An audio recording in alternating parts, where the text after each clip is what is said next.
আল্লাহ পাক তোমাকে আমাকে দুনিয়া জমিনেতে আশরাফুল মখলুকাত করে পাঠিয়েছে, জীব জন্তু পশু পাখি করে পাঠাইনি, আশরাফুল মখলুকাত করে পাঠিয়েছে তোমার আমার জন্য। আল্লাহ কোরআনের মধ্যে জানিয়ে দিয়েছে দুইটা কাজ আল্লাহ দিয়েছে, এই দুই কাজ যদি তুমি আমি করতে পারি তবে আল্লাহ পাক তোমার আমার জন্য চির শান্তির মেহমানখানা জান্নাত দেবে। হ্যাঁ, নামাজ পড়তে হবে, হ্যাঁ একবার রোজা রাখতে হবে, হ্যাঁ জীবনে একবার হজ করতে হবে। কাজ তো বেশি কিছুই নাই, জীবনে একবার, তাও আবার যদি মালদার হয় তার জন্য আল্লাহ হজকে ফরজ করেছে। বছরে একটি বার এক বেলা এক মন করে রোজা রাখার হুকুম আল্লাহ দিয়েছে, সেটাও তোমার আমার সুস্বাস্থ্যের জন্য। আর দৈনিক 5 বার 10 মিনিটও সময় লাগে না, আল্লাহ পাক নামাজ পড়ার জন্য তোমাকে আমাকে কাজ দিয়েছে।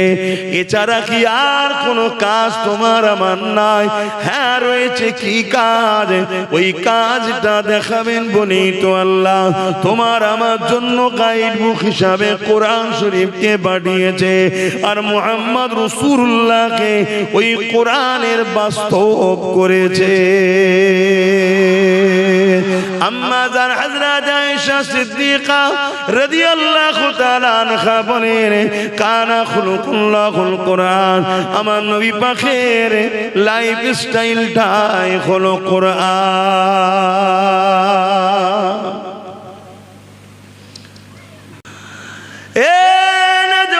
তরুণেরা, আল্লাহ নবী নবী দয়া নবীকে আল্লাহ পাক তোমার আমার জন্য মডেল করে পাঠিয়েছে।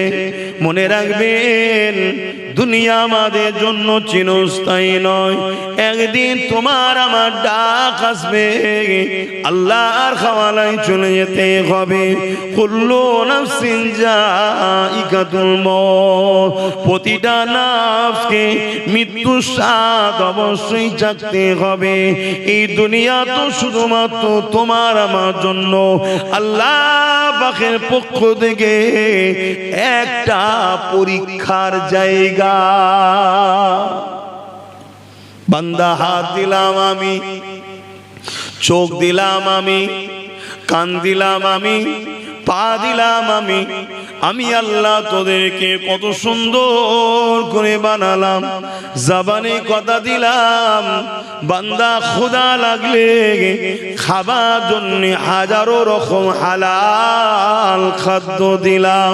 ওরে বান্দারে, এই জমিন আমার, আসমান আমার, আমি আল্লাহ লিল্লাহি মা ফিস সামাওয়াতি ওয়া মা ফিল আরদ, জমিন আসমানের একমাত্র মালিক আমি তোদেরকে দুনিয়া জমিনে পাঠিয়েছি শ্রেষ্ঠ মখলুক করে। আমি আল্লাহ তোদেরকে পরীক্ষা নেব। কি পরীক্ষা নেবে? মান আহাব্বা লিল্লাহ ওয়া আবগাদা লিল্লাহ ওয়া আতা লিল্লাহ ওয়া মানআ লিল্লাহ ফাকাদ ইসতাকমালাল ঈমান।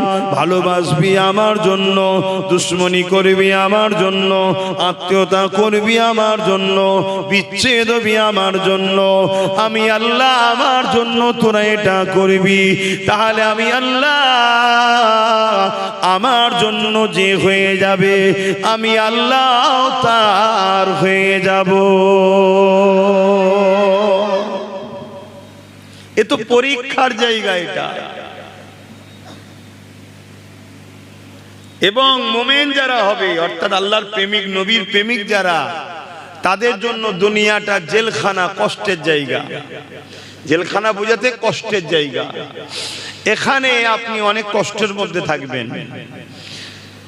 আল্লাহর যে যত বেশি পেয়ারা হয়েছেন, আল্লাহ তাকে দুনিয়াতে তত বেশি দিক দিয়ে পরীক্ষা নিয়েছে, তত বেশি তাকে আল্লাহ আজমেছেন, তত বেশি সে কষ্ট পেয়েছে দুনিয়ায়, এবং আখিরাত তার জন্য কল্যাণ ও শান্তির হয়েছে। শুনছেন তো আপনারা? তা আজকে তামাম পৃথিবী জুড়ে আজ আমরা দেখছি সেই ইসলাম ও মুসলমানদের উপরে বারবার চক্রান্ত, বারবার হামলা। আজকে আবার সেই চক্রান্ত, সেই হামলা হচ্ছে। এটা কোনো নতুন নয়, এটা যুগে যুগে হয়েছে। কিন্তু সেদিন হামলাকারীরা হামলা করতে করতে হাঁপিয়ে গিয়ে তারা মরে জাহান্নামের কুত্তা হয়েছে। আলহামদুলিল্লাহ, ইমানদাররা জান দিয়ে দিয়ে হাসতে হাসতে জান্নাত চলে গেছে। জোরে বলুন সুবহানাল্লাহ। কিন্তু ইসলামকে কখনো কেউ মিটাতে পারেনি, আর পারবেও না। কিন্তু আজকে বড় প্রশ্নের সম্মুখীন আমরা হয়েছি, সেটা হলো এটা সেদিনের মুসলমান আর আজকের মুসলমানের মধ্যে তো অনেকটা পার্থক্য আছে না? নাই? আল্লাহ নবী সাহাবা হুজুরকে জানিয়ে দিলেন, আমার সাহাবারা শুনে রেখে দাও, এমন একটা সময় আসছে আমার উম্মত উম্মতিদের উপরে প্রচন্ড জুলুম অত্যাচার বাড়বে। যেমন কিনা ক্ষুধার্ত পশুগুলো সামনে কোনো খাবার পাত্র পেলে যেভাবে ঝাঁপিয়ে পড়ে, আমার উম্মত উম্মতিদের উপরে একদল অসভ্য বড় বড় জালিম মানুষেরা ওইভাবে আমার উম্মত উম্মতিদের উপরে ঝাঁপিয়ে পড়বে। শুনছেন তো?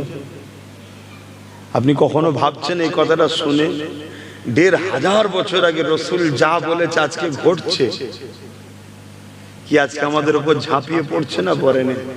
এই গত পরশু দিনের কথা, উত্তরপ্রদেশের মতো আমার পশ্চিম বাংলাতেও সম্ভবত বেলগাছিয়া, পরশু দিনে দেখছিলাম ৩টে মুসলিম ছেলের উপরে ১৫-২০ জন ঝাঁপিয়ে পড়ল, মার মার মার মার।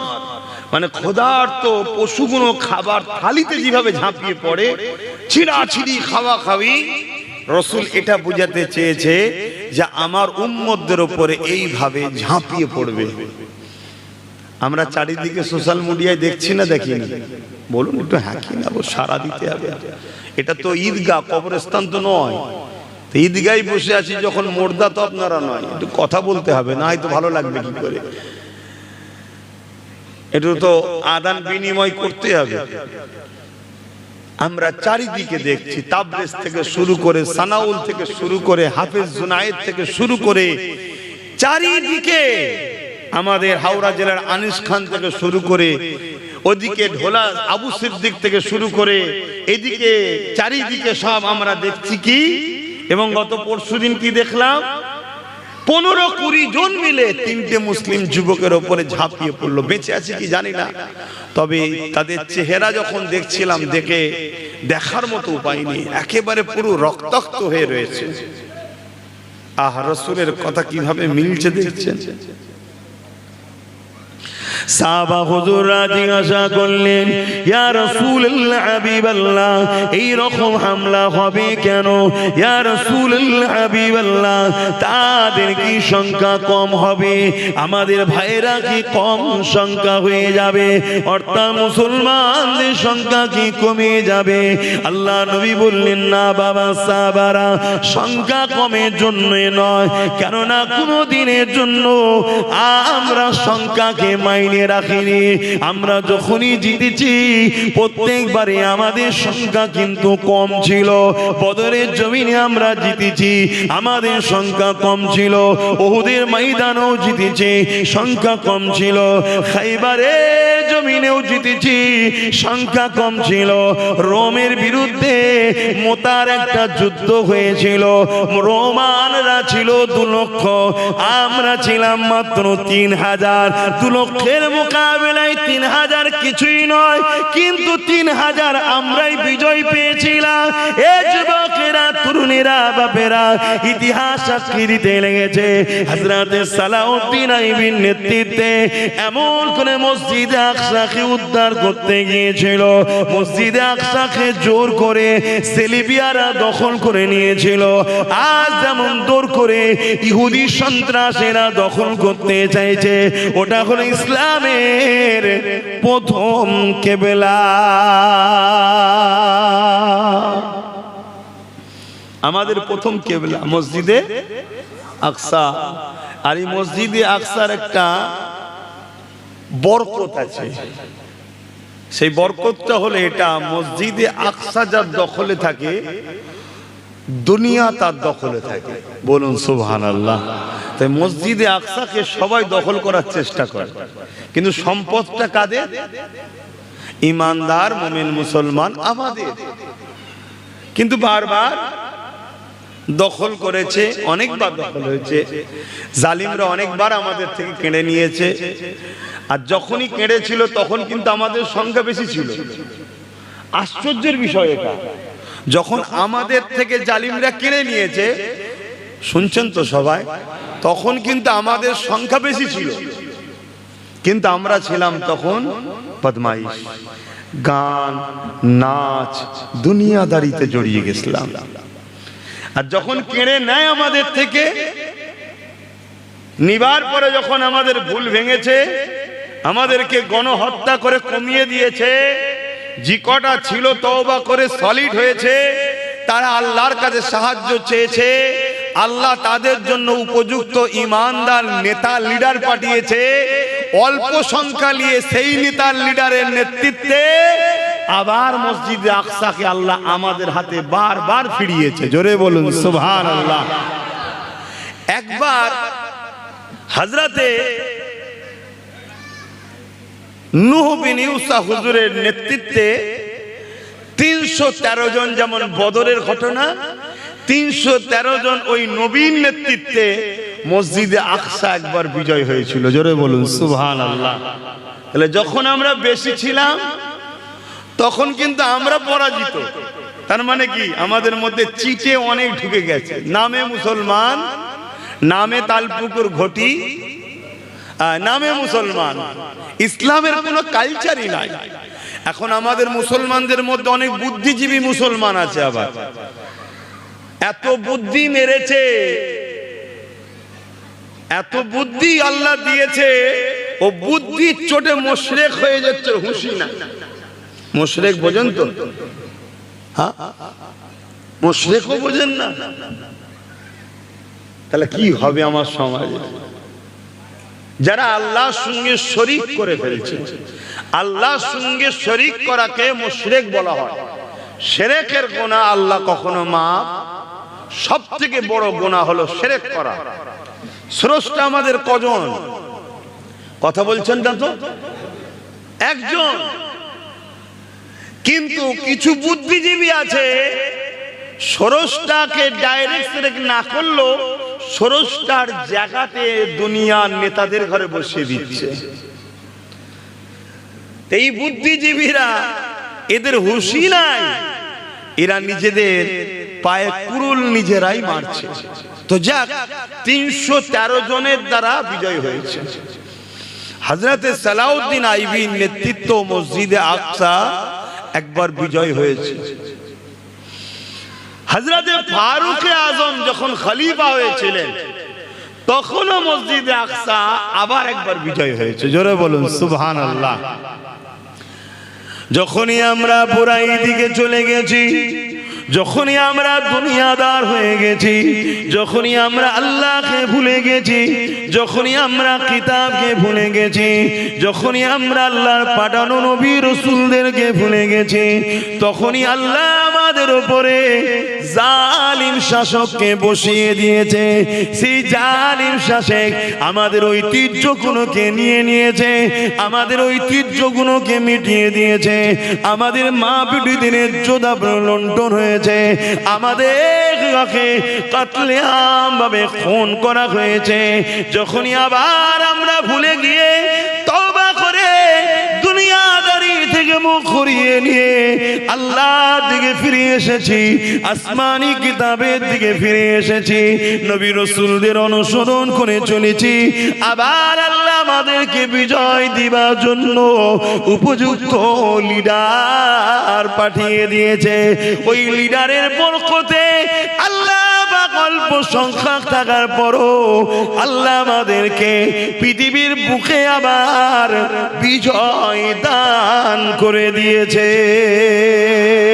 ঠিক তেমনই একবার সেলিবিয়া সম্প্রদায় পৃথিবীর তৎকালীন সময় তারা ক্ষমতাশালী ছিল।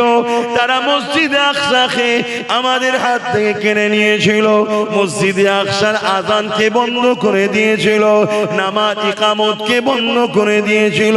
মসজিদে আকসাকে 4 লক্ষ সৈন্য দিয়ে সেলিবিরা ঘিরে রেখে দিয়েছিল। কোন মুসলমানকে ঢুকতে দেয় না, মুসলমান গেলে তাদেরকে হত্যা করে দিত। এই জুলুম অত্যাচার তারা করেছিল। আল্লাহ পাকের একটা দিবানা, নবী পাকের একজন আশিক, তিনার নাম হলো সালাউদ্দিন আইবি। তিনি এমন করে বড় হলেন, বড় হওয়ার পরে 12,000 সৈন্য নিয়ে মসজিদে আকসাকে উদ্ধার করার জন্য রওনা দিলে।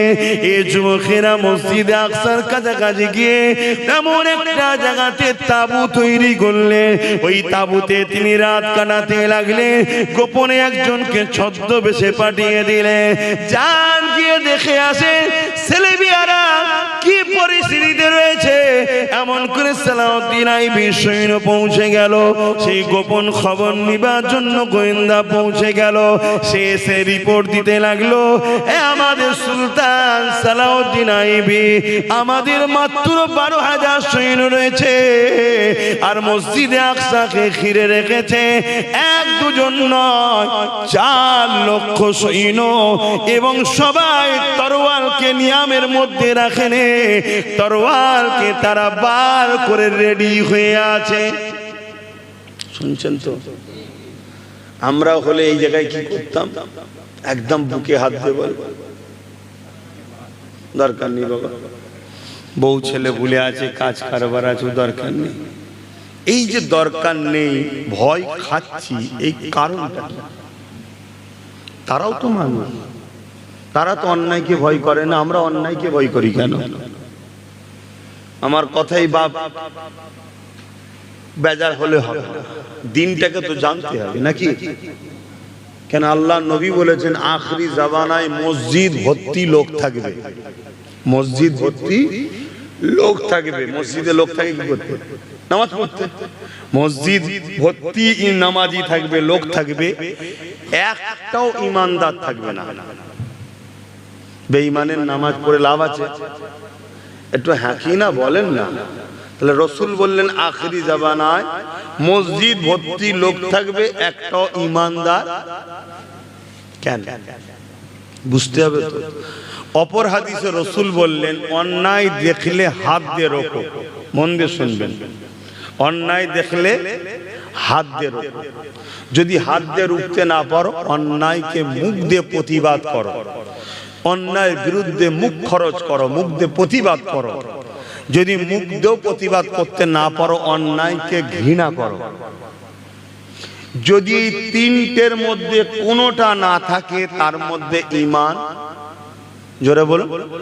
এই যে কেন্দ্র সরকার একটা আইন তৈরি করেছে, নিশ্চয় আপনারা জানেন, ওয়াকফ কালা কানুন, তাই তো নাকি? 2025 ওয়াকফ সংশোধনীয় আইন তৈরি করেছে। আচ্ছা, এই আইনটার আপনারা পক্ষে না বিরুদ্ধে? এই আইনটা যে করেছে কেন্দ্র সরকার, আপনারা পক্ষে না বিরুদ্ধে? কেন বিরুদ্ধে? আর একটু বলতে হবে তো কথা, কেন বিরুদ্ধে? মোল্লারা বলেছে বিরোধী করতে, তাই তো বিরুদ্ধে নাকি? আপনারা জানেন এই আইনে কি আছে? মার খাবেন তাহলে, ঠকবেন তাহলে। যে কোনো জিনিস বিরোধী করার আগে জানতে হবে তো কেন বিরোধী করছি। আপনারা জানেন এই আইনের মধ্যে কি আছে? আপনারা জানেন? হ্যাঁ কি না বলুন, তাহলে বিরোধী করছেন কেন? না আমার ইমাম বলেছে, আমি আপনাকে বলছি, আপনাকে বলছি, আমার হুজুর বলেছে, আমাদের ভাইজান আব্বাস সিদ্দিকী বলেছে, আমাকেও জড়িয়ে নিলাম, আমাদের আলেম উলামারা বলেছে, বিরোধী করছি। ভালো জিনিস, ফলো করা ভালো, ফলো করা ভালো, কিন্তু এটা আখিরি জামানা তো নাকি? আল্লাহ নবী বলেছেন মসজিদ ভর্তি লোক থাকবে, একটা ইমানদার থাকবে না।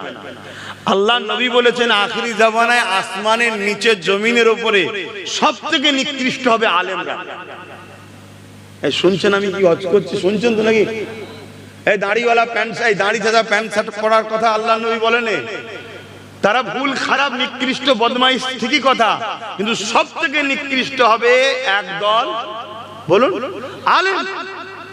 তাহলে এটা সেই সময় তো নাকি? তাহলে আমার বক্তব্য হচ্ছে আপনি বিরোধী তো করবেন, কিন্তু বিরোধী করাটাকে জানতে হবে না যে কেন বিরোধী করছেন। আমাকে কি ভুল বুঝছেন নাকি? আল্লাহ নবী বলেছেন আখেরি জামানায় হাতের তালুতে আগুন রাখার থেকেও ঈমান বাঁচানো কষ্টকর হবে। কেউ হাতের তালুতে আগুন রাখতে পারবেন? এখানে কেউ আছে? কারো ক্ষমতা আছে একটু করে আগুন রাখবো হাতের তালুতে রাখতে পারবেন? তার থেকেও কঠিন হলো ঈমান বাঁচানো। এটা সেই সময়, তাহলে এই সময়ে আমি কোনো কাজ করছি একটু জানা দরকার তো নাকি? আপনি তো সব জানেন, চিকিৎসা করার সময় ডাক্তারের নারী নক্ষত্র সব বার করছেন, ব্যাটার বেদিবার সময় সব কুরসি নামাজ কি বলে কুফু নামা নাকি সব বার করে ফেলছে। মেয়ের বেদিবার সময় ছেলের কোথা কি আছে তথ্য সব বার করছে। আর আপনার দিনের বেলাতে সময় নেই কেন? ইসলামের বেলাতে সময় নেই কেন? তাহলে আমরা ইসলাম থেকে দূরে না ইসলামের কাছে? এই জন্যই গাফলতি। তো আমরা সব বেলায় সময় দিতে পারি, আমরা ঘন্টার পর ঘন্টা খেলার মাঠে বসে থাকতে পারি।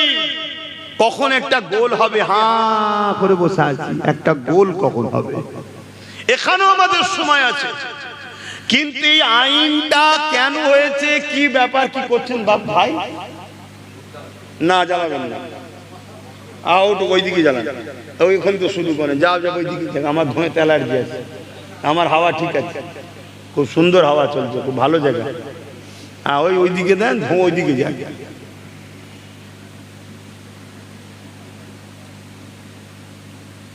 কি কথা বলছিলাম? এই আইনটা কি হয়েছে, কি ব্যাপার, এটা তো আমাদের জানতে হবে না? অবশ্যই আমি আপনাদের কাছে বলছি, আমার জীবনের শেষ নিঃশ্বাস থাকা পর্যন্ত কেন্দ্র সরকারের এই কালা কানুনের চরম বিরুদ্ধে আমিও বিরোধী।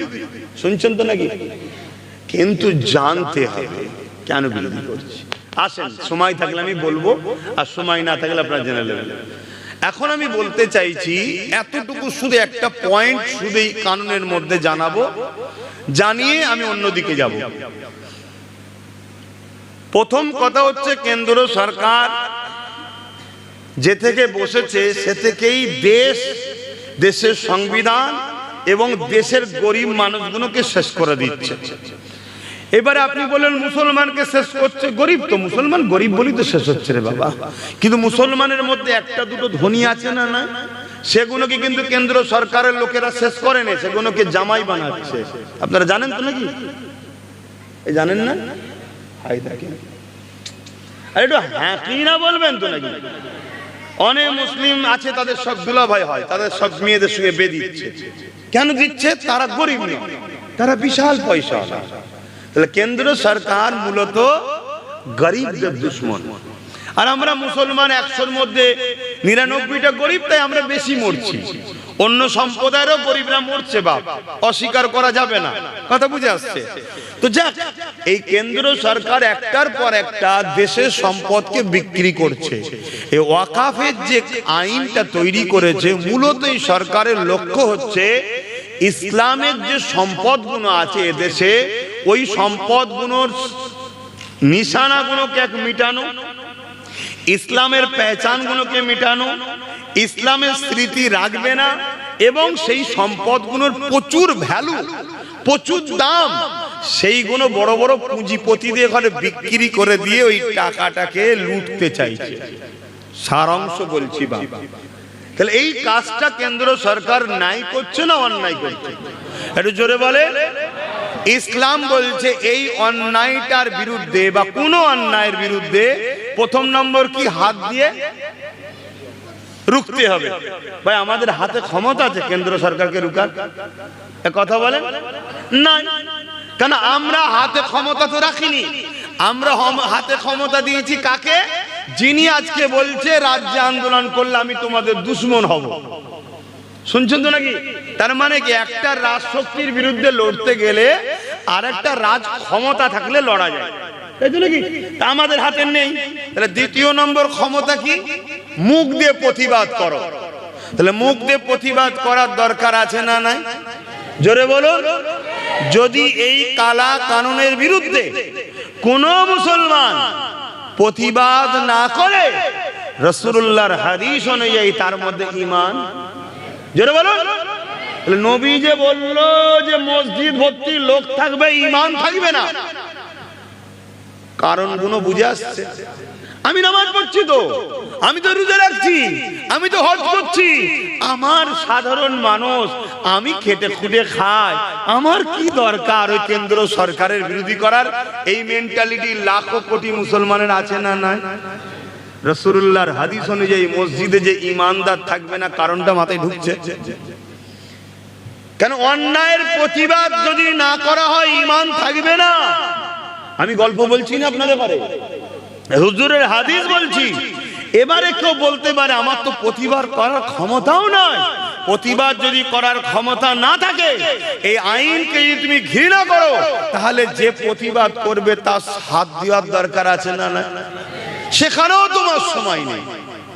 তাহলে হুজুরের কথা অনুযায়ী অন্যায়ের বিরোধী না করলে ঈমান, একটু আওয়াজ দিয়ে বলবেন, থাকবে না। তাহলে আমরা দাড়ি থাকবে, টুপি থাকবে, বড় মুফতি, বড় মাওলানা, বড় হুজুর, বড় বক্তা, বড় নামাজি, বড় রোজাদার, বড় হাজি, বড় দাতা, কিন্তু অন্যায়ের বিরোধী না করার জন্য সে বেঈমান হচ্ছে, সে নিজেও জানে না।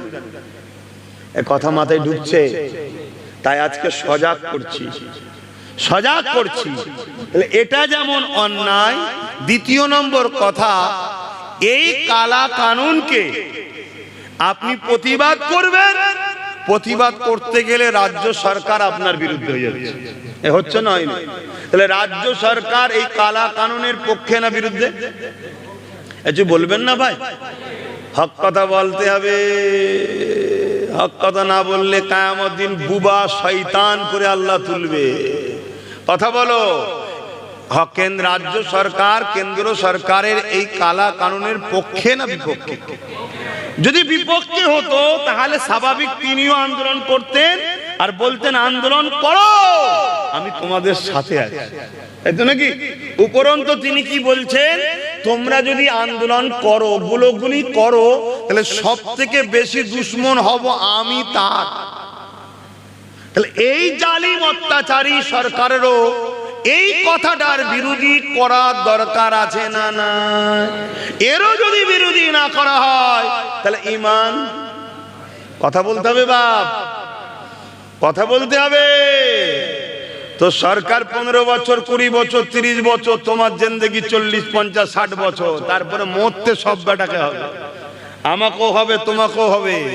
ইসলাম কাকে বলে বুঝতে পারছেন এবারে? দাড়ি থাকবে হাজারো, নামাজি থাকবে হাজারো, টুপিদার থাকবে হাজারো, মসজিদ থাকবে হাজারো, মসজিদ ভর্তি লোক থাকবে হাজারো, রাসূল বললেন একটাও ঈমানদার থাকবে না। কারণটা কি খুঁজতে হবে না? দেখো, আল্লাহ নবী বললেন কিয়ামতের দিনে 2 শ্রেণীর লোক জাহান্নামে যাবে। নাম্বার 1 হলো আল্লাহ পাকে নাফরমান, অন্যায়কারী, গুনাহকারী, বদমাইশ যারা, তারা যাবে জাহান্নামে। এটা তো আমরা সবাই জানি। আর এক শ্রেণীর লোক জাহান্নামে যাবে। তারা কারা? যারা অন্যায়ের প্রতিবাদ করে না, অন্যায়ের সঙ্গে উঠা বসা করে, অন্যায়ের বিরোধী করে না, অন্যায়কে সাপোর্ট করে, চুরি করে না ঠিকই, চোরকে সাপোর্ট করে। এ যুবকেরা, তরুণীরা, বাপেরা, অন্যায় করে না ঠিকই, অন্যায়কারীর সঙ্গে উঠা বসা করে। আল্লাহ নবী জানিয়ে দিলেন এই শ্রেণীটাও জাহান্নামে যাবে। কারণ অন্যায় করা যেমন পাপ, অন্যায়কারী বিরোধী না করাটাও পাপ। আল্লাহ কোরআনের মধ্যে আগে যে আয়াতটা বললাম, আমাদেরকে কাজ দিয়েছে দুটো, অন্যায়কে মিটাও, ন্যায়কে প্রতিষ্ঠিত করো। তাহলে কেন্দ্র সরকার যেমন মসজিদ মাদ্রাসা দুশ্মন, কবরস্থান ঈদগাহ দুশ্মন, কালা কানুন তৈরি করে মসজিদ মাদ্রাসা কবরস্থানকে মিটাতে চাইছে, সমানভাবে রাজ্য সরকারও ওই কালা কানুনের বিরুদ্ধে কেউ না আন্দোলন করে, কেন আন্দোলন করলে প্রভাবটা সুপ্রিম কোর্টে পড়বে। জজ সাহেব বলে দিতে পারে এই আইনটা বাতিল হয়ে গেল, এই আন্দোলন করতে দিও না। কেন বাংলাতে আছে 40% মুসলমান এবং বাংলার আন্দোলন দিল্লিতে প্রভাব পড়ে, কেননা ভারতবর্ষের মধ্যে বাংলা হলো কোহিনূর, এখান থেকে সব থেকে বেশি সমস্ত দিক দিয়ে মানুষের উন্নতির বিকাশ ঘটে। তাই তো ভিন্ন রাজ্য থেকে আমার রাজ্যে 2 কোটি লোক কাজ করতে এসেছে, আর আমার রাজ্য থেকে মাত্র 22 লক্ষ গেছে, কেননা এই রাজ্যে ইনকাম বেশি আছে। এখানে যদি আন্দোলন বাড়ে লোকের রুজি রুটি কাজ কারবারে অসুবিধা হতে পারে, তাই সুপ্রিম কোর্টের প্রভাব পড়বে। জজ সাহেব বলবে আইন বাতিল হয়ে গেল, তাই কোনোদিন আইনটা বাতিল হোক কেন্দ্র সরকারও চাইছে না, রাজ্য সরকারও চাইছে না। তার মানে দাঁড়ালো কেন্দ্র সরকার যেমন মসজিদ মাদ্রাসা কবরস্থান ইসলামের দুশমন, এই রাজ্য সরকারও কবরস্থান মসজিদ মাদ্রাসা ইসলামের চরম দুশমন। এই প্রমাণটা আপনাদের কাছে দেওয়া আমার ইমানি দায়িত্ব আছে না নাই? এবারে আপনাদের বিষয়, আমার ডিউটি শেষ, কেন আমার হাতে ক্ষমতা নেই। আমি কি কোনো রাজ পাওয়ার আছে নাকি আমার হাতে? আমার হাতে নেই। তাহলে দ্বিতীয় অপশনটা প্রতিবাদ করা। আল্লাহ আমাকে আলেম করেছে, নবী বংশের আওলাদ করেছে, দাদা পীরের খুন দিয়েছে, এত সম্মান দিয়েছে, আমার দায়িত্ব হক কথাটা বলে দিবা। বলে দিলাম। এবারে আপনারা যদি কথাটা নেন আলহামদুলিল্লাহ কামিয়াবি, আমরা দুজন একসাথে। আর যদি না নেন আল্লাহ জাত পাকের কসম বলছি তার মধ্যে ঈমান থাকবে না। কেন? এটা মসজিদ মাদ্রাসা কবরস্থানের লড়াই, ইসলামের মূল খাঁচার লড়াই। এটা শুনছেন তো নাকি? খুব সাবধান হন। আর আজকে আমরা মার খাবো কেন? আমরা মার খাচ্ছি হচ্ছে লোভের কারণে। লোভ। বিহারে একজন সরকার আছে নীতিশ নাম। আচ্ছা, এই যে দেশের কথা বলছি, এতে কারো আপত্তি হচ্ছে নাকি? না, এটাও একটু জেনে রাখা দরকার। দেশকে ভালোবাসা, রাজনীতি ও রাষ্ট্রনীতির কথা বলা, এটা হলো হুজুর পাক সাল্লাল্লাহু আলাইহি ওয়াসাল্লামের ইসলামের একটা পাঠ। জোরে বলুন সুবহানাল্লাহ। যেমন স্কুলে গেলে বাংলা আছে, ইংলিশ আছে, অঙ্ক আছে, ভূগোল আছে, জীববিদ্যা আছে, তো ইসলামে নামাজ আছে, রোজা আছে, দাড়ি আছে, টুপি আছে, ধর্মনীতি, সমাজনীতি, অর্থনীতি, রাজনীতি, রাষ্ট্রনীতি, পরিবার নীতি। এই ইসলামের পাঠ হলো একটা রাজনীতি, রাষ্ট্রনীতি। শুনছেন তো নাকি? যে রাজনীতি মতকে প্রজেক্ট করে, যে রাজনীতি ধর্ষণকে প্রজেক্ট করে, যে রাজনীতি নারী দেহ ব্যবসার প্রজেক্ট করে, ওই রাজনীতিকে সাপোর্ট করা ইসলামে হারাম। তাহলে আমরা বলুন হারামের সাথে জড়িয়ে গেছি না যাইনি? তাহলে মার আমরা খাবার উপযুক্ত হয়েছি তো নাকি? আল্লাহ পাক তাই মারছেন। ইতিহাস এটাই বলছে, যুগে যুগে যুগে যখন আমরা সংখ্যা বেশি ছিলাম তখন আমরা মার খেয়েছিলাম, কারণ আমরা তখন লুবি ছিলাম, আমরা তখন দুনিয়াদার ছিলাম, আমরা তখন জালিম শাসকদের সঙ্গে পা চেটে বেরিয়েছিলাম, আমরা দালালি করেছিলাম, অন্যায়ের সঙ্গে কাঁধে কাঁধ মিলিয়ে চলেছিলাম। কিন্তু আমার আল্লাহ পাকের শাস্তি সিস্টেমটা আলাদা। সূরা বাকারার মধ্যে আল্লাহ জানিয়ে দিল, তোমরা আমার হাবিবু আমাকে ছেড়ে দিয়ে যাদের পিছনে ঘুরবে, যাদের দলদাস হয়ে যাবে, যাদের তোষামতি করবে, আমি আল্লাহ তাদের হাতে তোমাদেরকে শাস্তি দেব। এ যুবকেরা, তরুণীরা, বাপেরা, এই যুগে যুগে আল্লাহ ওই সকল মুসলমান যারা দুনিয়াদার হয়ে গিয়েছিল, জালিমদের গা ঘেঁষেছিল, অত্যাচারদের সঙ্গে গা তাল মিলিয়ে চলেছিল, আমার আল্লাহ সেই জালিম শাসকদের দ্বারা ওই সকল মুনাফিক মুসলমানদেরকে মিটিয়েছে। তার তাদেরকে সাইজ করেছে, তাদেরকে আযাব দিয়েছে, তাদেরকে শাস্তি দিয়েছে। ওই সময় মুসলমানদেরকে গণহত্যা করা হয়েছে, মুসলমানদের উপরে যুগে যুগে অত্যাচার হয়েছে। ইসলাম আলাদা জিনিস আর মুসলমান আলাদা জিনিস। আমরা ইসলাম মানি, ইসলাম কখনো কেউ মিটাতে পারেনি, সবে কিয়ামত পর্যন্ত পারবে না। আপনার ধারণা যদি হয় আমরা যদি না থাকি ইসলামকে মানবে, এ যুবকেরা বাপেরা শুনে রেখে দেয়, আমার আল্লাহ নতুন প্রজন্ম তৈরি করে নেবে। ইসলামের মতো নিয়ামত আল্লাহ আপনাকে দিয়েছে, এর গুরুত্ব যদি আপনি না নিন, একে যদি আপনি ধরে না রাখতে পারেন, ইসলাম অনুযায়ী জিন্দেগি না কাটাতে পারেন, আমার আল্লাহ আপনার থেকে কেড়ে নেবে। নতুন প্রজন্ম তৈরি করে তার হাতে ইসলামকে তুলে দেবে। তার একটা ছোট্ট নমুনা বলে দিয়ে যাচ্ছি, যে ইউরোপ মহাদেশ সারা জীবন চেয়ে আসছে ইসলামকে মুছে দেবো, ইসলামের বাণী চলবে না। এমনকি আমেরিকাতে মুসলমানের ভিসা বন্ধ হয়ে গিয়েছিল, আমেরিকায় মুসলমানকে আসতে দেবো না, আমেরিকাতে মুসলমানকে রাখবো না। আমার আল্লাহ তিনি শাইউন কাদির। ওই আমেরিকার ডাব্লিউ বুশের কন্যাকে আল্লাহ কোরআনের শিক্ষা দিয়েছে, ইসলাম কবুল করিয়ে হাফেজা বানিয়ে দিয়েছে। এ যুবকেরা, তরুণীরা, বাপেরা, ইসলাম ছিল আছে থাকবে, নতুন প্রজন্ম আল্লাহ তৈরি করে নেবে। তার আর একটা নমুনা বলে দিয়ে যাচ্ছি, ইউরোপ মহাদেশ বলতে লেগেছে, তাদেরই কলম, তাদেরই মিডিয়া, তাদেরই কাগজ, তাদেরই খবর, তারা বলতে লেগেছে আগামী 40-45 মধ্যে, আজকে চলছে 2025, আগামী 40-45 মধ্যে ইউরোপ দুনিয়া হবে সংখ্যাগুরু ইসলাম। আরো জোরে বলুন সুবহান। সেখানে কারা মারছে ভাই? সেখানে তো মুসলমানই কম, সেখানে শাসক মুসলিম বিদ্বেষী, সেখানে প্রশাসক মুসলিম বিদ্বেষী, সব তারা। আমাদের তো কিছুই নেই, তারপরও ইসলাম বাড়ছে কেন? আল্লাহ তার দ্বীনের জন্য তিনি যথেষ্ট।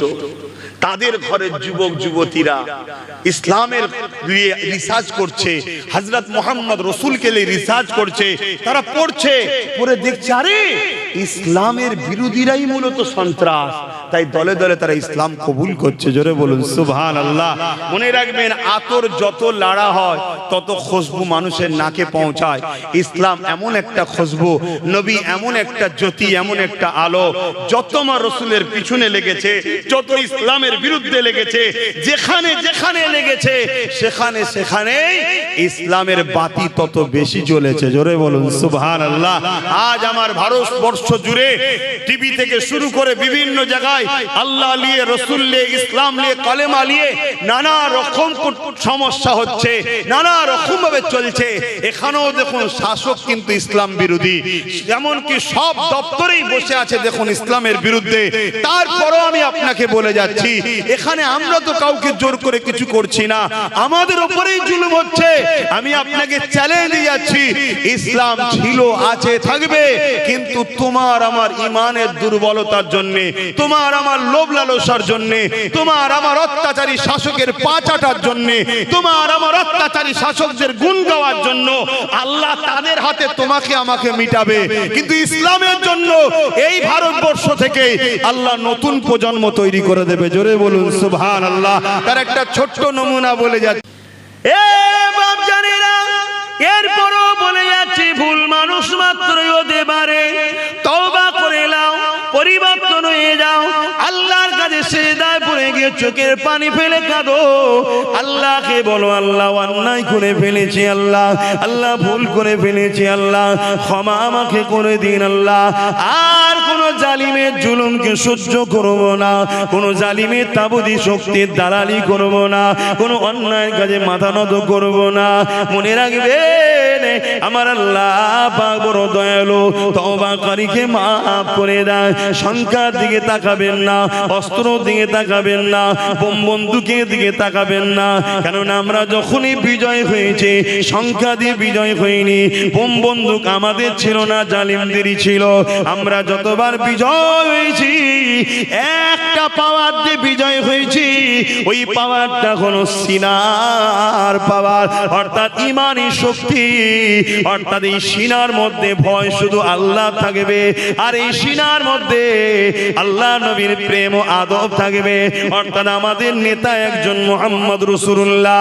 আমাদের উঠতে বসতে চলতে ফিরতে কারবার ব্যবসা বাণিজ্য সমাজনীতি অর্থনীতি রাজনীতি রাষ্ট্রনীতি সব ক্ষেত্রে মুহাম্মদ রাসূলকে ফলো করতে হবে, অন্য কাউকে নয়।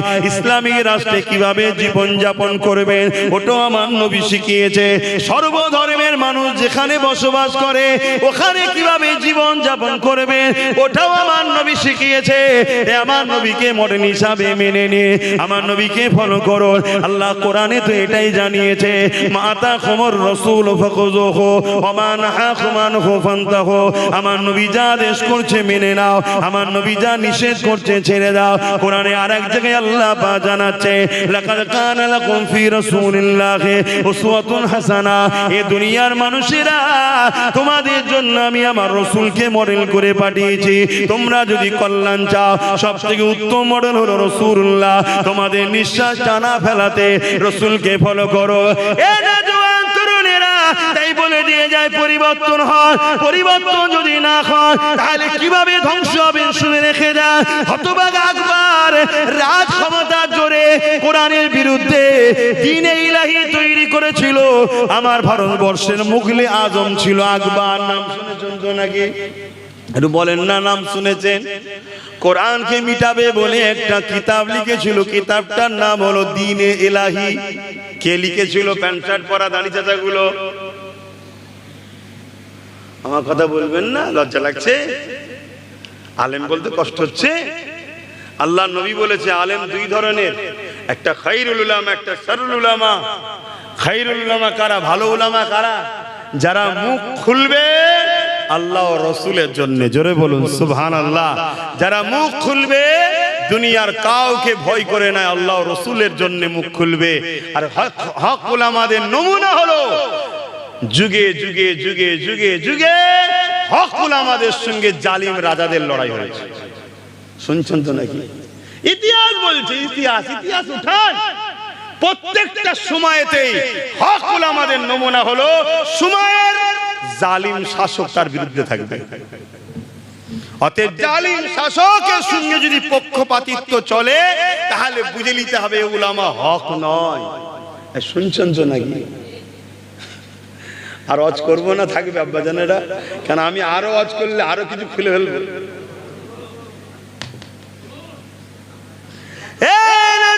তরুণেরা বাবেরা, এ নবী পাকের প্রেমিকেরা, হতভাগা আকবর রাজ ক্ষমতা জোরে অর্থ দিল। ওই অর্থ দিয়ে একটা কিতাব লিখিয়ে দিল। উলামারা কিতাব লিখতে শুরু করলো। এ যুবকেরা সেই উলামারা কিতাব লিখে দিল। কিতাবটার নাম হলো দ্বীনে ইলাহি। ওই দ্বীনে ইলাহিতে কোরআন বিরোধী নানা রকম ষড়যন্ত্র তৈরি করে বাংলা ভারতের জমিনে ওটাকে খাইয়ে দিল। ওটার প্রচার কে করবে? উলামারাই প্রচার করতে লাগলো। এই যুবকেরা উলামা দুই ধরনের হয়। আবার এই কিতাব জালিম শাসকের বিরোধী করেছিল যিনি, তিনিও উলামা ছিলেন। তিনি অন্য কেউ নয়, হযরতে মুজাদ্দিদে আল পেসানি। আরো জোরে বলুন সুবহান। এই যুবকেরা তরুণেরা হযরতে মুজাদ্দিদ আল পেসানি বিরোধী শুরু করে দিল। হতভাগা আকবর এমন করে মুজাদ্দিদ আল পেসানি বিরুদ্ধে লেগে গেল। নানান দিক দিয়ে হুজুরকে ক্ষতি করার চেষ্টা করেছে, কোন দিক দিয়ে হুজুরকে রুখতে পারে না। কিন্তু আল্লাহ পাকের মর্জি দেখুন, আল্লাহ পাকের ক্ষমতা দেখুন। এ যুবকেরা তরুণেরা বাপেরা ওই মুজাদ্দিদ আল পেসানিকে হতভাগা আকবর বন্দী করে ফেললো, জেলের মধ্যে ভরে দিল। হুজুর আমার জেলের মধ্যে গেলে ওই জেলের মধ্যে যত বন্দী ছিল তারা হুজুরের সোহবতে আসতে লাগলো। ও মুসলিম যারা ছিল হুজুরের কাছে বসতে বুঝতে লাগলো অমুসলিম মুসলমান সবাই আর মুজাদ্দিদ আল পেসানি সোবতে বসে বসে বসে বসে জগৎ বিখ্যাত বিখ্যাত আল্লাহর ওলি হয়ে গেল। এই খবরটা বাদশার কাছে চলে এলো, জলদি করে বার করে দেন, নাই জেলে সবাইকে হুজুর তাড়াতাড়ি করে নিচ্ছে, সবাই আল্লাহর ওলি হয়ে যাচ্ছে, নেককার হয়ে যাচ্ছে।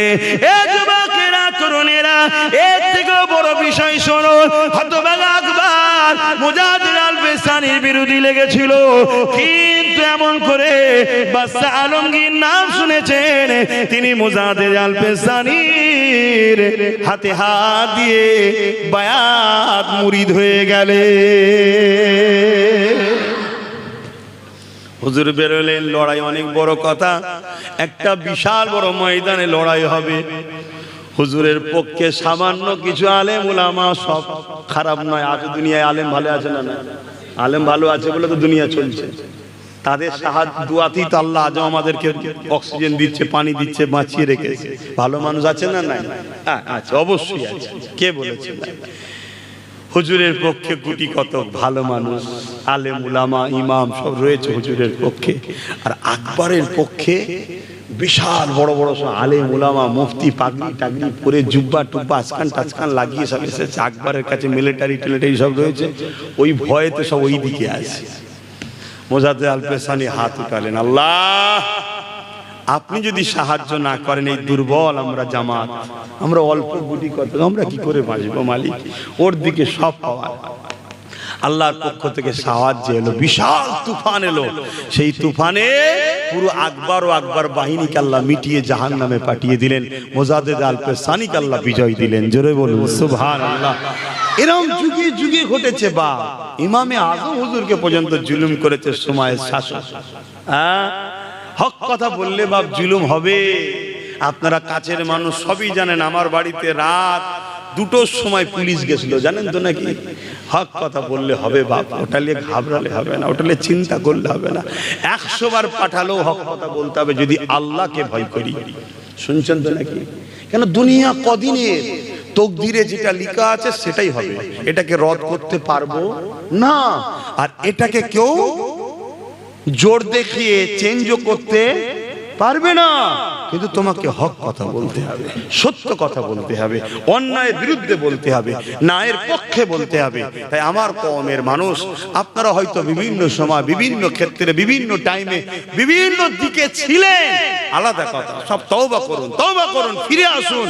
ফিরে এসে নিজেদের বাচ্চাদের ভবিষ্যৎ এবং নিজেদের ধর্মীয় স্বাধীনতার জন্য বাপ নিজেরা পাওয়ার তৈরি করুন। মনে রাখবেন, লুহা না হলে লুহা।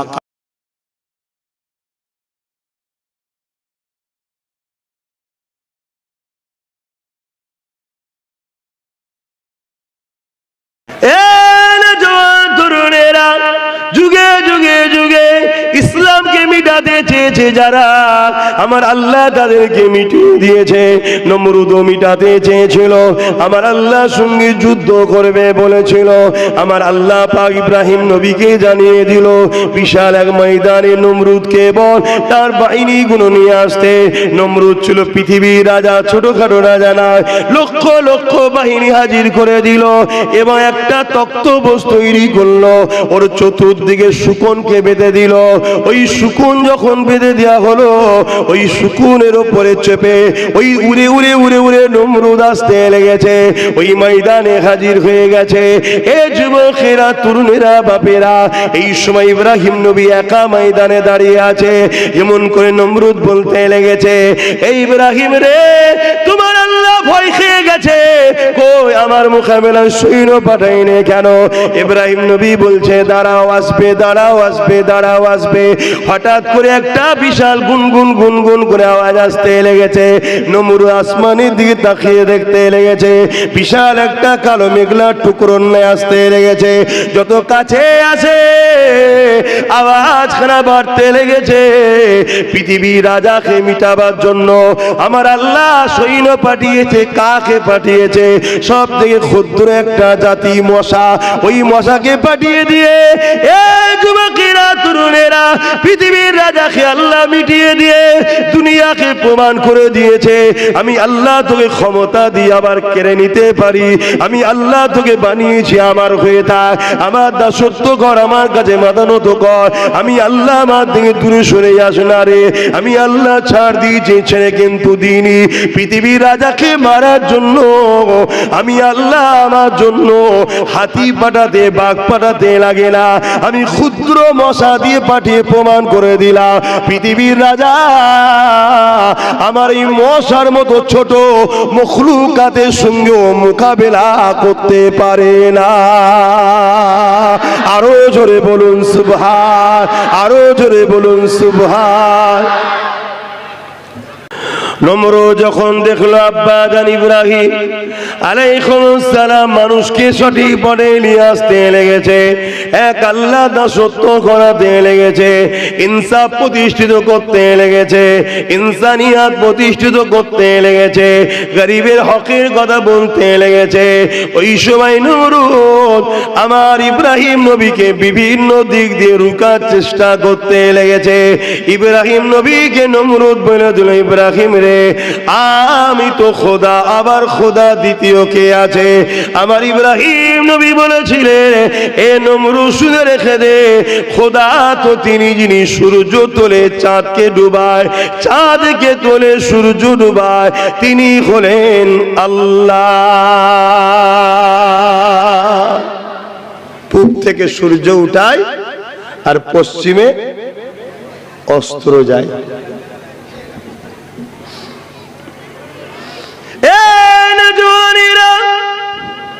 তার আগে হযরত ইব্রাহিম আলাইহিস সালাম বললেন আল্লাহ তো তিনি যিনি জিন্দাকে মরা বানাতে পারে, মরাকে জিন্দা বানাতে পারে, তিনি তো আল্লাহ।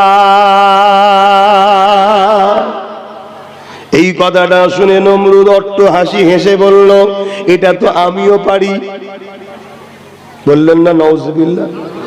এই নমরুদ পারে, কিন্তু মাথা মুটা মূর্খ তো। সে জেল থেকে দুটো আসামি নিয়ে এলো, একটার কালকে ফাঁসি হবার ডেট আর একটার কালকে জামিন হবার ডেট। যার জামিন হবার ডেট তাকে মেরে দিল, আর যার ফাঁসি হবার ডেট আজাদ করে দিল। বলে দেখলে, যার মরার কথা ছিল বেঁচে দিলাম, যার বাঁচার কথা ছিল মেরে দিলাম। ইব্রাহিম নবী তর্ক করতে পারতেন না? পারতেন না, কিন্তু মূর্খর সঙ্গে তর্ক করতে ইসলাম নিষেধ করেছে। ইব্রাহিম নবী তখন বলতে লাগলো আরে বোকা, খোদা তো তিনি, মালিক তো তিনি, আল্লাহ তো তিনি যিনি পূব থেকে সূর্য তোলে, পশ্চিমে অস্ত্র দেয়, পশ্চিমে সূর্যকে ডুবিয়ে দেয়, তিনি তো আল্লাহ। এই কথাটা শুনে নমরুদ মাথা হ্যাট করে নিল। নমরুদের সাঙ্গ ভঙ্গ যারা ছিল অট্টহাসি হাসলো। নমরুদ রেগে গেল। এই রেগে যাওয়ার পরে নমরুদ বলতে লাগলো বিশাল আগুনের কুণ্ড তৈরি করো, ইব্রাহিমকে আগুনের মধ্যে ফেলে দেওয়া হবে। যখন জালিমরা পারে না তখন গায়ে জোর দেখাতে লাগে। আজকের দিনেও জালিম যারা রয়েছে এরা যখন আমাদের সঙ্গে তর্কতে, যুক্তিতে, দলিলে, কথাতে পারে না, তখন এরা কি করে? ক্ষমতার জোর দেখাতে চায়। এরা তখন পাহাড়ের জোর দেখাতে চায়। ওই পাহাড়ের জোর দেখিয়ে দিয়ে নিরীহ মানুষগুলোর উপরে জুলুম করে, তাদেরকে হুমকি দেয়, চুমকি দেয়, পুলিশের ভয় দেখায়, মার্ডারের ভয় দেখায়। যুবকেরা, তরুণেরা, এটা তো নমরুদের খসলো। ইব্রাহিম নবী চুপ করে দাঁড়িয়ে রইল। নমরুদ বিশাল আগুন তৈরি করে ফেললো। ওই আগুন তৈরি করে ওই আগুনটা জ্বালিয়ে দেওয়া হলো। আব্বা জান ইব্রাহিম আলাইহিস সালামকে ফেলা হবে, কিন্তু আগুনটা এত তীব্র ভাবে ধরেছে এই আগুনের কাছে যাবার মতো কারো ক্ষমতা ছিল না। ইব্রাহিম নবীকে আগুনে ফেলা হবে কি করে?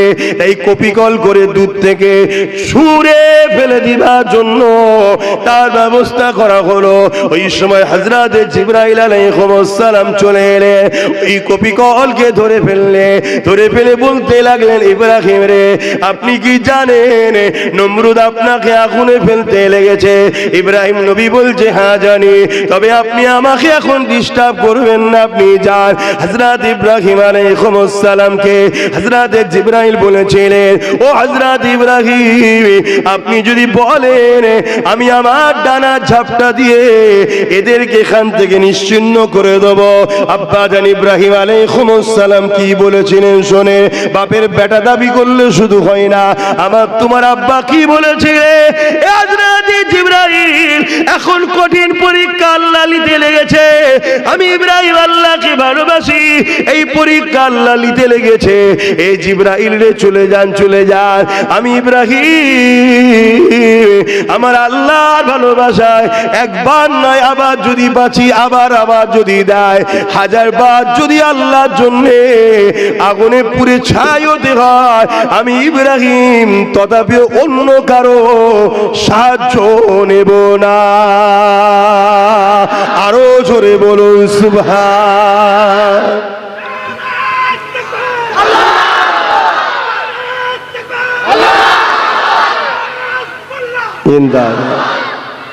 কি শিক্ষা দিচ্ছে বাপ, আল্লাহ ছাড়া অন্য কারো কাছে মাথা নত বা কারো সাহায্য, শুনছেন তো নাকি? আর আজকে আমরা সামান্য দুনিয়ার স্বার্থে ইসলামের দুশ্মনদের কাছে সাহায্য চাইছি, তাদের পিছনে ঘুরে বেড়াচ্ছি। কি গো মুসলমান এমন আছে না? না, তো এরা কি ইব্রাহিম নবীর প্রকৃত সন্তান হতে পেরেছে?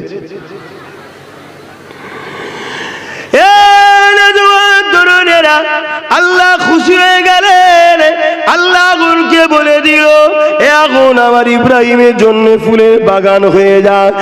আগুন ফুলের বাগান হয়ে গেল। ইব্রাহিম নবী যখনই পড়ল ওই ফুলের বাগানের মধ্যে ইব্রাহিম নবী ঘুরতে লাগলো, ইব্রাহিম নবীকে আল্লাহ ওখানে রেজেক দিতে লাগলো।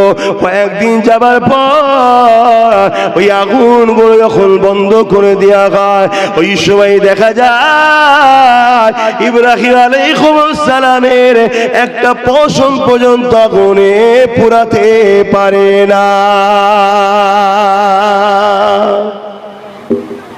এই দেখে হাজার হাজার মানুষ নমরুদের ভয় ছেড়ে দিয়ে ইব্রাহিম নবীর কদমে এসে ইমানের কালেমা পড়ে নিল। জোরে বলুন সুবহানাল্লাহ। তাহলে ইসলামে উপরে আর ইসলামের মান্যওয়ালা নবীদের উপরে জুলুম যুগে যুগে হয়েছে না হয়নি? তাহলে আমাদের উপরে হবে না হবে না? কথা বলছে না তো? আমাদের উপরেও হবে। আল্লাহকে যদি ভালোবাসেন জুলুম যতই হোক মজবুত হয়ে থাকতে হবে না হবে না?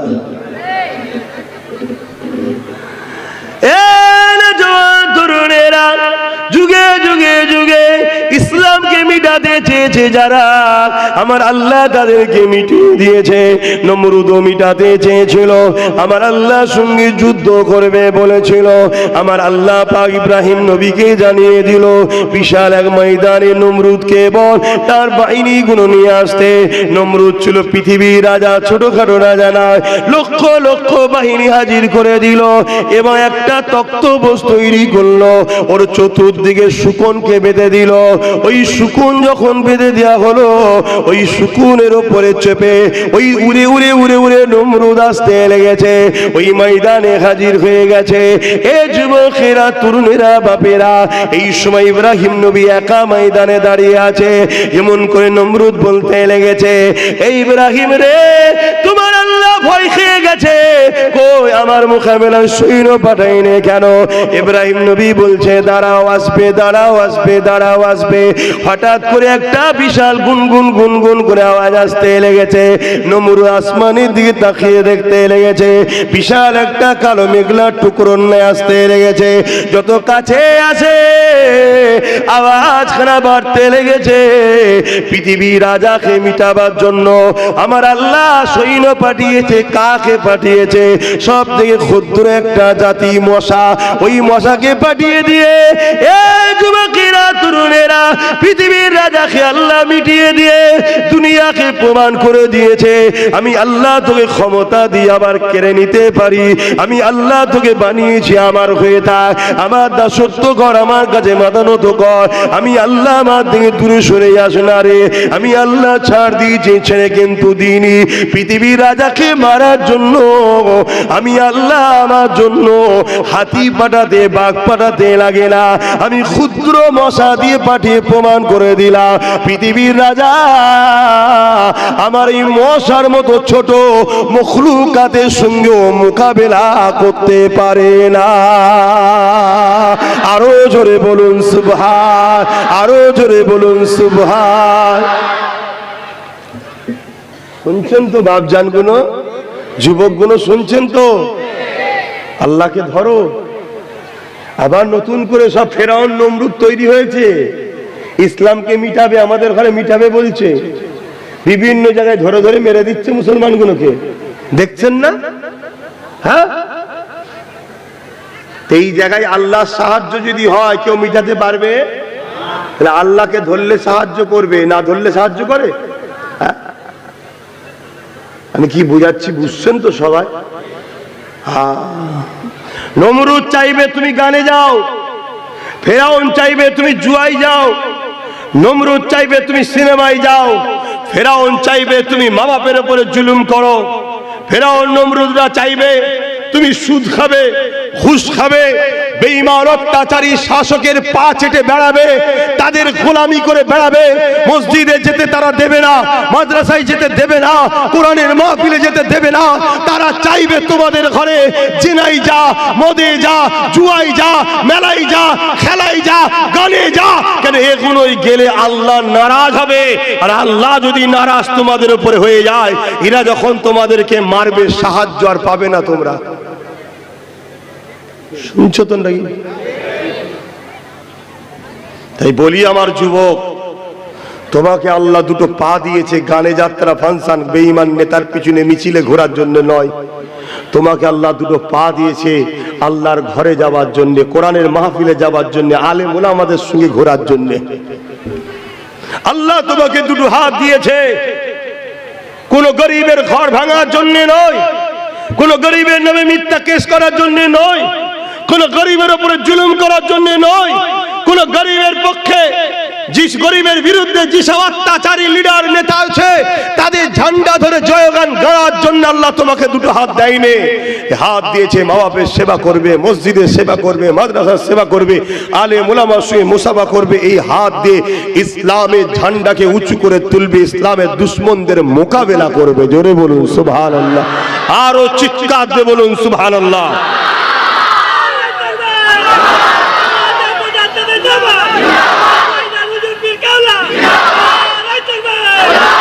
ভাইরা আমার, খুব মন দিয়ে বোঝেন, আল্লাহ ছাড় দিয়েছে, ছেড়ে দেয়নি।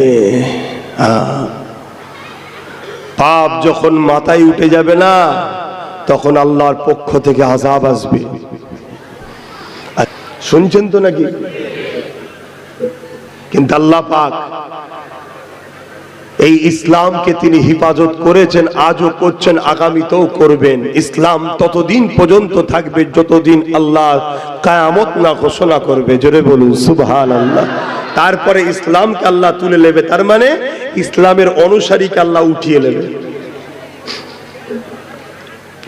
বাপেরা, নওজোয়ান তরুণেরা এইভাবে যুগে যুগে যুগে ইসলামের বিরুদ্ধে, কোরআনের বিরুদ্ধে, আল্লাহর বিরুদ্ধে, এমন করে নবী আলাইহিস সালামের বিরুদ্ধে জালিম অত্যাচারীরা শাসকেরা লেগেছিল।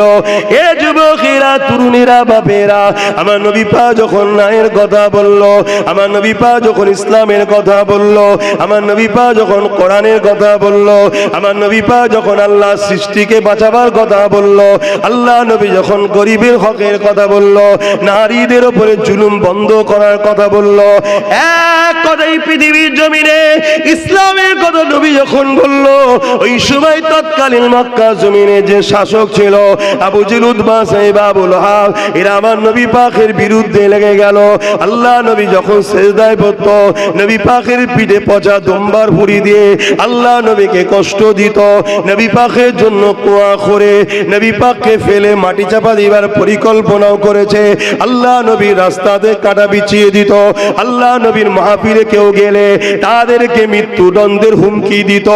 এ যুবকেরা, তরুণীরা, বাপেরা, আজও বিশ্বের জমিনে সেই নবীর ইসলামের পক্ষে যারা কথা বলে তাদেরকেও হুমকি দেওয়া হয়। সেই নবীর ইসলামের পক্ষে যারা কথা বলে তাদের মাহফিলে গেলে জুলুম করা হয়। সেই নবীর ইসলামের পক্ষে যারা কথা বলে তাদের সঙ্গে যারা মেশে তাদেরকে অনেক রকম ভাবে ধমকানো চমকানো হয় না, হয় না? আবার আওয়াজ বুঝতে পারছেন তো? মাইকের আওয়াজ। তাহলে আজকে আবু জেহেল আছে না না? এই আজকে উদবা সাহেবা আবু লহাব আছে না নাই? আজকে হিন্দা আছে না নাই? হ্যাঁ, মহিলা সন্ত্রাস আছে না নাই? হ্যাঁ, এটাও আছে। তারা আজকে চমকাচ্ছে, ধমকাচ্ছে। যারা হকের পক্ষে কথা বলে, গরিবের পক্ষে কথা বলে, ইনসাফের পক্ষে কথা বলে, ইনসানিয়াতের পক্ষে কথা বলে, তাদেরকেও চমকানো হচ্ছে নয়।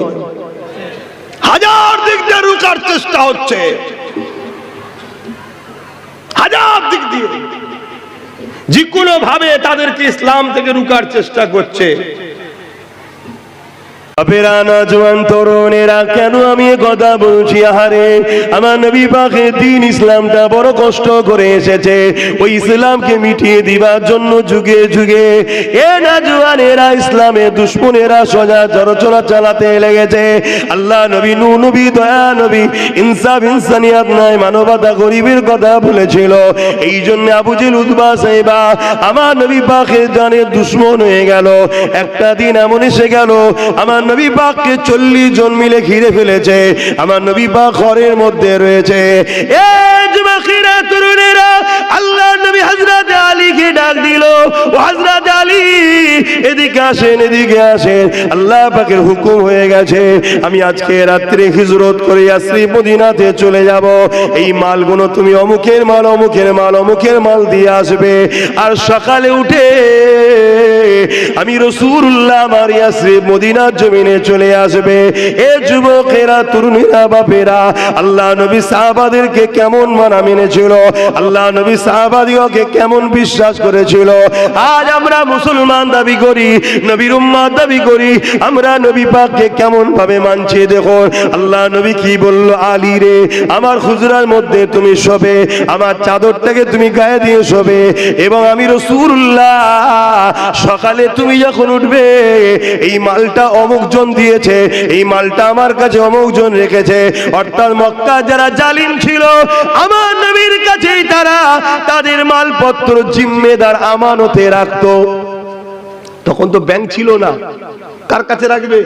আবু জেহেল যদি উদবার কাছে মাল রাখে, উদবা 2 নম্বর ঝেড়ে দেবে। উদবার কাছে যদি সাইবার মাল রাখে, ও ঝেড়ে দেবে। এই জন্য আমার নবীকেই বিশ্বাস করে তারা রাখছে যে মুহাম্মদ সাল্লাল্লাহু আলাইহি ওয়াসাল্লাম কখনো আমানত খেয়ানত।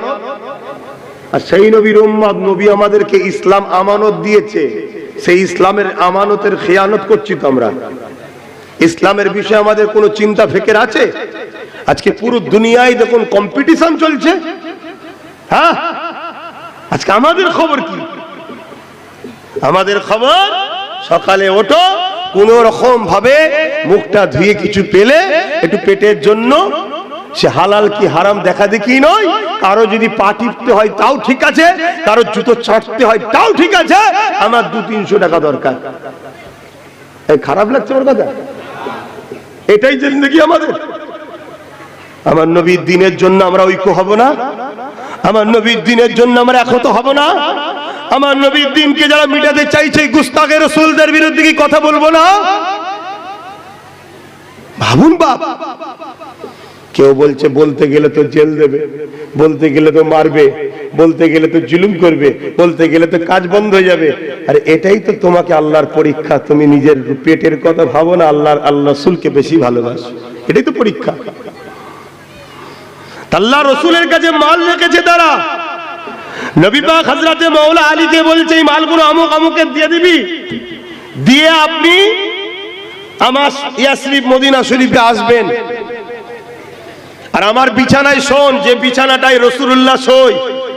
আচ্ছা বলুন তো ভাই, আপনার ঘরে রাত্রিরে কিছু জালিম এসেছে, আপনাকে হামলা করে কতল করে দেবে, ওই ঘরে কেউ অন্যজন ঢুকে থাকতে চাইবে যে অন্ধকারের মধ্যে অমুক মনে করে আমাকেই ঝেড়ে দেবে কি? হ্যাঁ, কুরবান যাক হযরত আলীর কদমে আমাদের জান মাল। জোরে বলুন সুবহানাল্লাহ। সাহাবীদের ঈমান দেখুন। আল্লাহ নবীর সাহাবী হযরত আলী বিছানার উপরে শুয়ে বললেন, চাদরটা আবার পুরো মুড়ি দিয়ে, পুরো চাদর মুড়ি দিয়ে। আল্লাহ নবী চলে গেলেন। ওমা রমাইতা ইয রামাইতা ওয়ালাকিন্নাল্লাহ রামা। নবী আমার বালি তুললেন, বালিটা নিক্ষেপ করলেন, জালিমদের চোখে পড়লো, তারা দেখতে পেল না। আল্লাহ নবী চলে যেতে লাগলেন। অনেক বড় কথা, পরের দিন সকাল হয়ে গেল। হযরত আলী রাদিয়াল্লাহু তাআলা যার যার মাল তার কাছে দিয়ে আল্লাহ নবীর মদিনা শরীফের দিকে ফিরে আসতে লেগেছে। সাহাবা হুজুররা বলতে লেগেছে, আমরা বড় চিন্তিত ছিলাম, আমাদের ভাইকে না জালিমরা কতল করে দেয়। হযরত আলীকে দেখে সাহাবা হুজুররা খুশি হয়ে গেলেন, আগিয়ে এসে গলায় গলায় মিলতে লেগেছে, ভাই কাল রাত্রিটা আপনার কেমন কেটেছে? হযরত আলী বলে, আমার নবী সাহাবারা, গতকালকে আমি নিশ্চিন্তায় ঘুমিয়েছিলাম, জ্ঞান হওয়ার পর থেকে আমি আলী ওই রকম নিশ্চিন্তা কোনোদিন ঘুমাই না। কেন ভাই কেন? কারণ আমার রাসূলুল্লাহ বলেছিল, আলী সকালে উঠবে, মালগুলো দেবে, মদিনা জমিনে আসবে। আমি আলী বুঝে নিয়েছি অন্যদিন আমার মৃত্যু রয়েছে, মদিনায় যাবার আগ পর্যন্ত আমি আলীর মৃত্যু নয়। যদি মদিনায় যাবার আগ পর্যন্ত আমার মৃত্যু থাকতো, আল্লাহ নবী তাহলে বলতো না, আলী রে সকালে উঠবে, মালগুলো দেবে, মদিনায় আসবে। এ আমার নবী সাহাবারা, আমি আলী বুঝে নিয়েছি মদিনায় যাওয়া পর্যন্ত আলীর মৃত্যু না। আরো জোরে বলুন সুবহান, আরো জোরে বলুন সুবহান। নারায়ে তাকবীর। হাত তুলে বলুন লাব্বাইক। আপনারা বলুন ইয়া রাসূলুল্লাহ, লাব্বাইক লাব্বাইক লাব্বাইক লাব্বাইক লাব্বাইক লাব্বাইক। নারায়ে তাকবীর।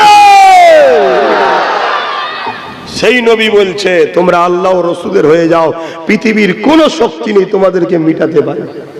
এই হবে না? কথা বলো। আল্লাহ ও রাসূলের হয়ে যাও, আল্লাহ ও রাসূলের হয়ে যাও, আল্লাহ ও রাসূলের হয়ে যাও। খুব সাবধান।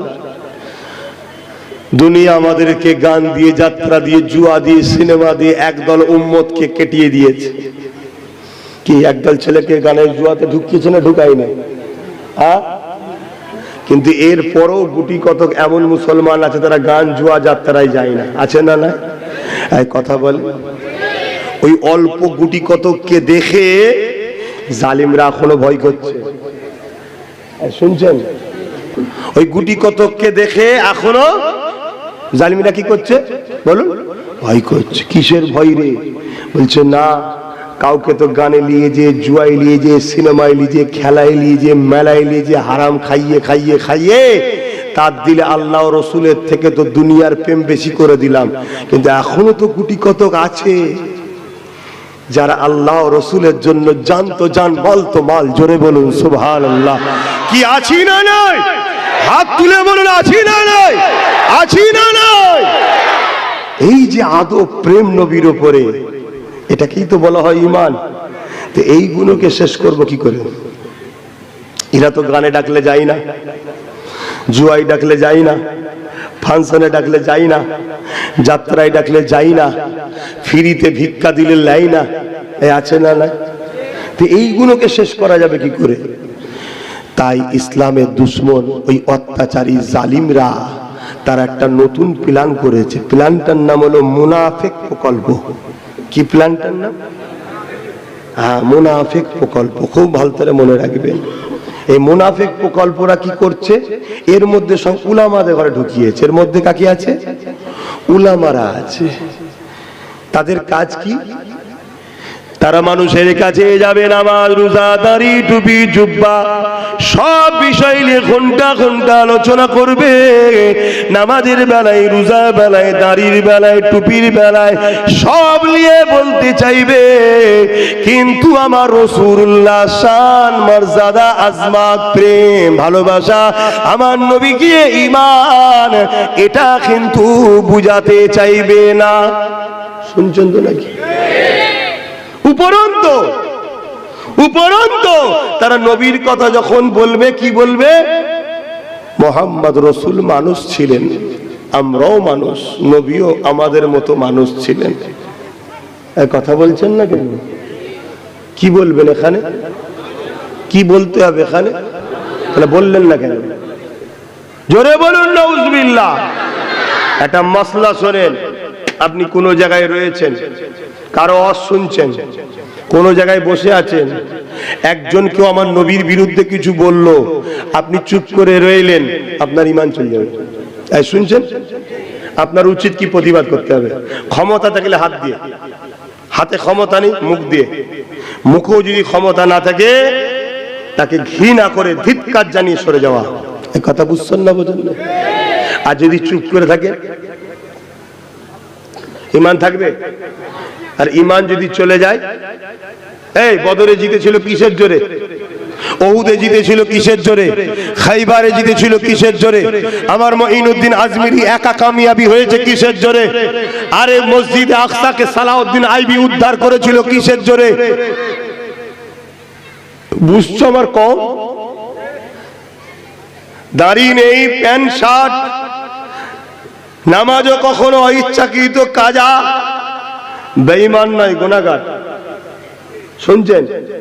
কিন্তু নবীর শানে যাররা পরিমাণ গুস্তাগি হলে, কথা বলো, আর কেউ গুস্তাগি করছে চুপ করে শুনলে,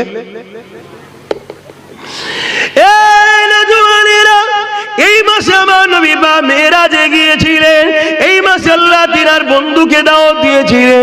আমার নবী পা যখন মেরাজে যাবে, আল্লাহ পাক জিবরাইলকে পাঠিয়ে দিলেন। জিবরাইল বুরাক নিয়ে চলে আসলো। আমার নবী পাক উম্মে হানির ঘরে রয়েছে।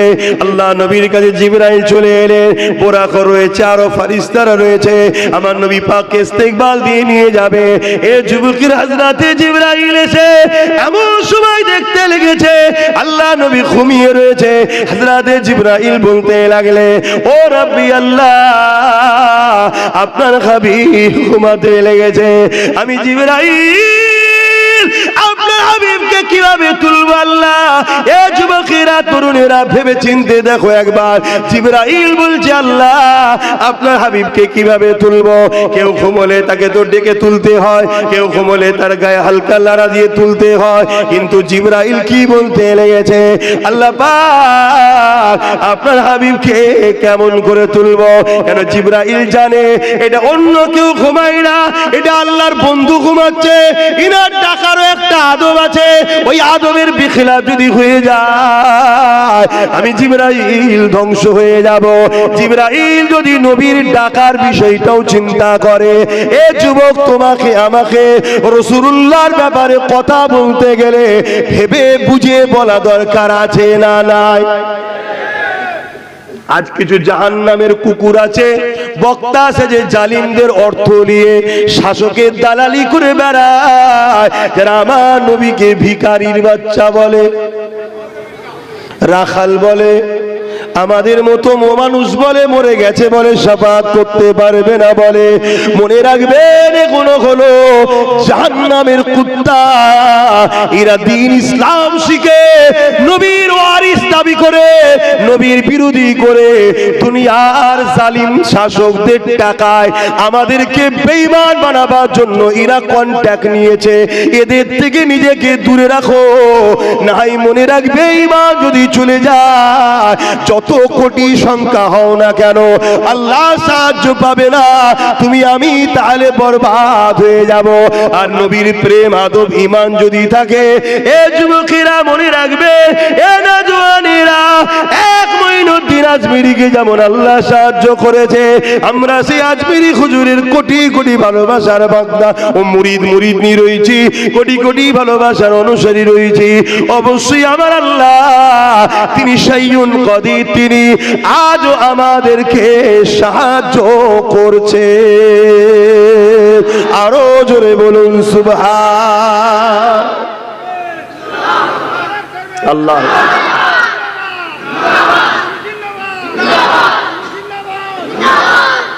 আমাদেরকে ওয়াজ বুঝতে হবে না, হবে না? কথা বলে। নামাজ দিয়ে মোমেন মুনাফিক চিনা যায় না, রোজা দিয়ে মোমেন মুনাফিক চিনা যায় না, হজ দিয়ে মোমেন মুনাফিক চিনা যায় না, দাড়ি টুপি দিয়ে মোমেন মুনাফিক চিনা যায় না। শুনছেন তো নাকি? মোমেন মুনাফিক চিনতে গেলে মোহাম্মদ রসুলকে নিয়ে আসতে হবে। জোরে বলুন সুবহানাল্লাহ। যে দেখবে আপনাকে নবীর সঙ্গে জুড়তে চাইছে, জানবেন এ মোমেন। আর যে দেখবেন আপনাকে নবীর থেকে সরাতে চাইছে, জানবেন সে মুনাফিক। মনে রাখ থাকবে তো নাকি? কি দুনিয়া এসে গেল। আল্লাহ নবী বললেন আখরি জামানায় হাতের তালুতে আগুন রাখার থেকেও ঈমান বাঁচানো কষ্ট। এটা সেই সময় তো, এটা সেই সময়। ঈমান বাঁচান, ঈমান বাঁচান, ঈমান বাঁচান। ঈমান যদি না থাকে সব বেকার। তাহলে হযরতে জিবরাইল আমার নবীকে তুলবে, তার আদবটাও আল্লাহর কাছে জিজ্ঞেস করছে। আমার দয়ার নবীর বিষয়ে আমাদেরকে কত আদব করা দরকার বুঝতে পারছেন না? পারেন? হ্যাঁ, আল্লাহ কি উত্তর দিয়েছিলেন শুনবেন না? কিভাবে তুলতে হবে নবীকে শুনবেন না? হ্যাঁ, 60 বছর, 70 বছর, 80 বছর, 90 বছর হজ করে নামাজ পড়ে নবীর যদি জুতা মুবারক বলতে অসুবিধা হয়, জানবে তোমার ঈমান গেছে। দেখতে জুতা লাগছে, কিন্তু কার পায়ে ছিল ওটা তুই ভেবেছিস একবারও? ওটা হুজুরের কদমে ছিল, তাই জুতা মুবারক হয়ে গেছে। জোরে বলুন সুবহানাল্লাহ। শুনছেন? আরে হাই রে, হাই রে, হাই রে। আজ আমার কওমের মধ্যে, আমাদের মধ্যে বক্তা সেজে, মলি সাহেব সেজে আমার নবীর শানে গুস্তাগি করে নবীর মেম্বারে বসে, আর আমরা উম্মত প্রতিবাদ করবো না? কথা বলেন। তোমরা যদি আমার সাথ দাও তাহলে এদের কপালে খুব বিপদ আছে, কিন্তু তোমরা সাথ দেবে তো? শুধু মুখে না দিল থেকে বলছো? কিন্তু এদের পিছনে তো ক্ষমতা আছে। এদেরকে তো ইসলাম বিদ্বেষীরা অর্থ দেয়। এরা কিছু বললে, এদের বিরুদ্ধে কেউ বললে পুলিশ এদের পক্ষে দাঁড়াবে, আমাদের পক্ষে নয়। শুনছেন না? শোনেন না কেন? শাসক জানে এরা আমাদের দালাল, এরা আমাদের হয়ে কাজ করছে। এরা কাফের বানাচ্ছে উম্মতকে। শুনছেন তো? আর আমরা সমস্ত সবাই জানে এদেরকে খরিদ করা সম্ভব না, এখানে এদেরকে আমেনা লাল কিনেছে। জোরে বলুন সুবহানাল্লাহ। আমরা হুজুরের কাছে বিক্রি, আর হুজুর কিনেছে আমাদেরকে কার পক্ষ থেকে? আল্লাহর পক্ষ থেকে। জানেন না মেরাজটা কেন হয়েছিল? এক তো নবীর সাথে আল্লাহর দিদার, আর একটা হলো হাবিব আমাকে ওরা জানমাল যেন দেয়, বিনিময়ে জান্নাত দেবো। তা জান্নাতটা দেখে যান। বিজনেস করতে গেলে মাল দেখতে লাগে তো নাকি? জান্নাতটা কেমন না দেখে তো বিজনেস করবেন কি করে? তা আমার আর আল্লাহর বীজখানে মোহাম্মদ রসুল আছে। অর্থাৎ নবী জান্নাত দেখেছে, দেখে এসে আমাদেরকে বলছে বুকা জান তেমনি যাবে, মাল তেমনিও যাবে, আল্লাহ রসুলের রাস্তায় দিয়ে দে, এর থেকে অনেক শান্তির জায়গা, চির শান্তির জান্নাত পাবি। জোরে বলুন সুবহানাল্লাহ। বিনা প্রশ্নে, বিনা যদি বাট কিন্তুতে আমরা রাসূলুল্লাহর কথা শুনেছি। নবী সাহাবারা জান দিয়েছে না দেয় না? আজও আমরা দিতে পারবো? ঠিক বলছেন পারবো? আমার নবীর এক সাহাবী উহুদের ময়দানে, আমার নবীর সাহাবীরা গেছে, আর উহুদের ময়দানে একটা সময় এমন হয়েছে জালিমরা তাদের পিছনে সাহাবা হুজুররা ধাওয়া করেছে। আমার নূর নবী একা হয়ে গেছে। দুনিয়াবি আল্লাহ তো আছে রে বাবা, দুনিয়াবি খেয়ালে বলছি। মানুষ তার সাহাবারা তেনার পাশে এখন নাই। এই সময় একজন জালিম দূর থেকে ঘুরে এসে আমার নবী পাককে একা দেখে তীর রেডি করছে, মারবে বলে, নিক্ষেপ করবে। যে তীরটা আমার নবীর সিনায় লাগার কথা ছিল, আল্লাহ নবীর একজন সাহাবী দেখতে পেয়ে গেলেন, যিনার নাম হলো হযরত তালহা রাদিয়াল্লাহু তাআলা। তিনি যখনই দেখতে পেয়ে গেলেন আমার নবী পাকের হাতে ঢালও নাই, কিছুই নাই, নবী পাকের দিকে জালিম তীর নিক্ষেপ করতে লেগেছে। হযরত তালহা ছুটে গিয়ে, এ যুবকেরা, তরুণেরা, বাবেরা, আমার নবী পাকের সামনে গিয়ে দাঁড়িয়ে গেল। যে তীরটা আমার নবী পাকের সিনায় লাগার কথা ছিল, ওই তীরটা হযরত তালহাকে লেগে গেল। আবার তীর নিক্ষেপ করে, জালিমরা এসে ঘিরে ফেললো, চতুর্দিক দিয়ে তীর মারছে। সাহাবী চতুর্দিকে ঘুরতে লেগেছে। যে তীরগুলো আমার নবীকে লাগার কথা, হযরত তালহা নিজের শরীরে লাগিয়েছে। ৭৯ থেকে ৮০ খানা তীর আল্লাহ নবীকে লাগার কথা ছিল। এই সাহাবী নিজেকে রাসূলুল্লাহর জন্য ঢাল বানিয়ে দিয়েছে। অন্য সাহাবারা এসে ওই জালিমদেরকে হাঁটিয়ে দিয়ে আল্লাহ নবীকে জিজ্ঞাসা করতে লেগেছে, ইয়া রাসূলুল্লাহ, হাবিবাল্লাহ, আপনি কেমন আছেন? আল্লাহ নবী বলেছিল, এ আমার সাহাবারা, আমি রাসূলুল্লাহ ঠিক আছি।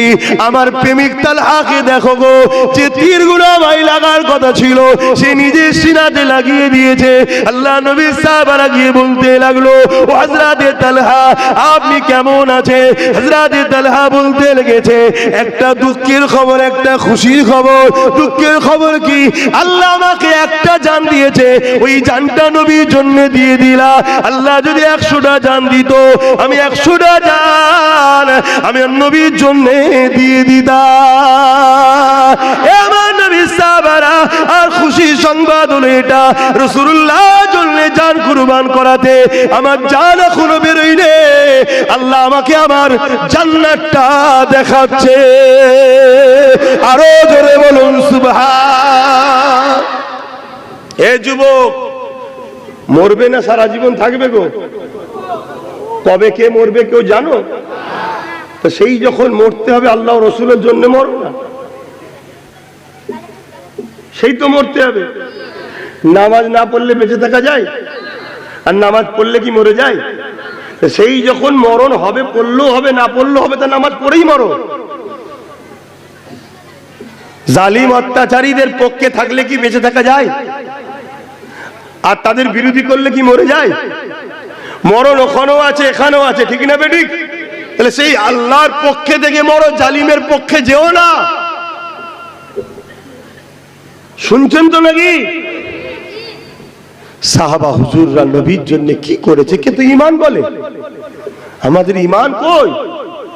সেই মহব্বত, ভালোবাসা আমাদের হৃদয়ে কই?